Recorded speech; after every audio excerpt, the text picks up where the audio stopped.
अस्सलामुअलैकुम वरहमतुल्लाहि वबरकातुह। आज मैं आपको एक ऐसी ईमान अफरोज और बहादुरी से भरपूर कहानी सुनाने जा रहा हूँ जो जंगे उहुद के मैदान में पेश आई और जिसका हीरो है हजरत अबू दुजाना। उस दिन सूरज की तपिश तेज थी, मट्टी का गुबार हर तरफ फैला हुआ था और तलवारों की चमक आंखों को चकाचौंध कर रही थी। नबी करीम सल्लल्लाहु अलैहि वसल्लम ने एक तलवार हाथ में पकड़ी और फरमाया, कौन है जो ये तलवार लेगा और इसका हक अदा करेगा।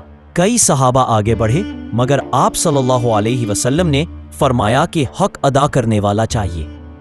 फिर हजरत अबू दुजाना आगे आए और अर्ज किया, या रसूलल्लाह, मैं इसका हक अदा करूंगा। आप सल्लल्लाहु अलैहि वसल्लम ने तलवार उन्हें अता कर दी। अबू दुजाना ने एक लाल पट्टी निकाली और अपने सर पर बांध ली। सब जान गए कि आज वो मौत से खेलने के लिए तैयार है, क्योंकि वो हमेशा ये पट्टी उस वक्त बांधते जब मैदान में आखिरी हद तक लड़ना होता। वो दुश्मन की सफ़ों को चीरते आगे बढ़ते गए। एक एक वार में दुश्मन के बड़े बड़े सूरमा गिरने लगे।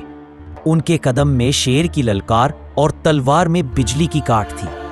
यहाँ तक कि वो एक मकाम पर पहुंचे जहाँ एक कुरैशी औरत दुश्मन का हौसला बढ़ा रही थी और मुसलमानों पर तीर बरसा रही थी।